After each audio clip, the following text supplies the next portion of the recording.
이스라엘 자손들이 광야에 있을 때 매일 새벽마다 일용할 양식인 만나가 하늘로부터 주어졌습니다. 만나는 하루를 넘길 수 없었습니다. 그래서 이스라엘 자손들은 새벽마다 주어지는 만나를 기다렸습니다. 광야 생활 40년 동안 만나의 공급이 끊어진 적이 없었습니다. 만나는 이스라엘 자손들로 하여금 하나님이 날마다 함께 하신다는 사실을 확신하도록 해 주었습니다. 오늘 우리에게도 만나와 같은 일용할 은혜가 필요합니다. 하루를 시작하면서 감당해야 할 모든 인생의 짐을 하나님께 내려놓으면 하나님은 날마다 우리와 함께 하시며 하루의 삶을 은혜로 인도해 주십니다. 하나님은 이스라엘 자손들에게 삶을 바꾸라고 요구하시기에 앞서 그들의 필요를 채워주셨습니다. 그리고 나서 애굽의 우상 문화와 습관들을 모두 버리도록 하셨습니다. 이것은 우리에게도 동일하게 적용됩니다. 우리의 마음에 예수님으로 채워지면 염려, 공허, 불안, 분노, 두려움, 욕심 등 세상 것들이 비워집니다. 그리고 우리는 평강과 기쁨을 누리며 하나님의 나라를 경험하게 됩니다. 채움과 비움은 과정이고 온전한 신앙생활의 최종 목표는 누림입니다. 우리는 누림에 앞서 채움과 비움을 먼저 경험해야 합니다. 왜 순서가 비움과 채움이 아니라 채움과 비움일까요? 왜 비움보다 채움이 먼저일까요? 이런 의문을 갖게 되는 것은 그동안 비워야 채울 수 있다고 가르침을 받았기 때문입니다. 마음을 비워야 채워진다. 이런 말들이 마치 진리인 것처럼 일반적으로 사용되고 있습니다. 그러나 사람의 본성을 깊이 알고 나면 비운다는 말을 쉽게 할 수 없습니다. 나이가 들면 세상사에 초연할 것 같지만 실제로는 그렇지 않습니다. 노역이 오히려 더 무섭습니다.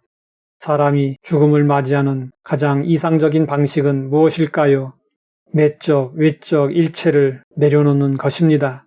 그러나 사람은 내려놓지 못합니다. 마지막 순간까지 삶에 대한 애착으로 뭔가를 붙들게 됩니다. 조용히 자신의 마음속을 깊이 들여다보십시오. 무엇이 내 마음을 주장하고 있습니까? 또 그동안 살아온 삶을 되돌아보십시오. 언제 마음을 비워본 적이 있었습니까? 사람들은 종종 마음을 비웠다고 말합니다. 그러나 실제로 비우는 일은 불가능하며 그것은 언어 유희에 불과합니다. 육적인 것은 비워지지 않습니다. 바울은 이런 탄식을 했습니다. 오호라, 나는 곤고한 사람이로다. 이 사망의 몸에서 누가 나를 건져내랴. 바울이 왜 이런 탄식을 했는지 알려면 인간의 본성을 깊이 탐구해야 합니다. 불가능한 비움을 위해 헛수고하지 말고 먼저 채움의 은혜를 경험해야 합니다. 바울은 다메섹 도상에서 부활의 예수님을 만남으로 변화되었습니다.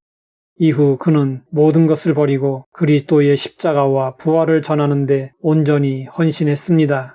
이러한 헌신은 그의 의지적인 결심으로 이루어진 것이 아니었습니다. 예수 그리스도를 만나 그의 심령이 진리의 빛으로 채워지고 예수 그리스도의 은혜로 채워졌을 때 자연스럽게 나타난 결과였습니다. 채움을 경험한 바울에게 이 세상 것은 배설물에 불과했습니다. 이처럼 채워지면 비우려고 애쓰지 않아도 저절로 비워집니다. 그것은 빛이 임하는 순간 어둠이 사라지는 원리와 같습니다. 예수 그리스도로 충만해지면 그동안 다스리지 못했던 욕심이 사라지고 거룩을 추구하며 위의 것을 바라보며 하늘 시민으로 살 수 있게 됩니다. 하늘의 영광을 체험한 바울의 관심은 하늘나라에 있었습니다. 바울은 유대인이면서 온갖 특권을 가진 로마 시민이었습니다. 하지만 바울은 자신이 로마 시민인 것보다 하늘 시민인 것을 더 자랑스러워했습니다. 우리의 시민권은 하늘에 있는지라. 바울은 이 세상에 살면서도 하늘의 기쁨과 평안과 영광을 누리며 하늘 시민으로 살았습니다. 신앙생활을 하시면서 무엇을 누리고 계십니까? 이런 찬송이 있습니다.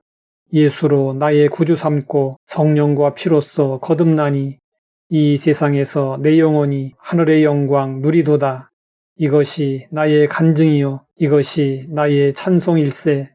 나 사는 동안 끊임없이 구주를 찬송하리로다. 우리는 하늘의 영광을 누리며 그것을 간증하고 찬송해야 합니다.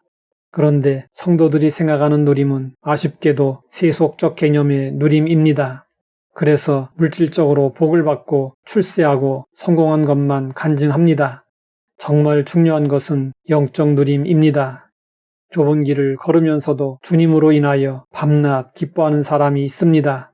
이런 사람이 참된 누림의 사람입니다.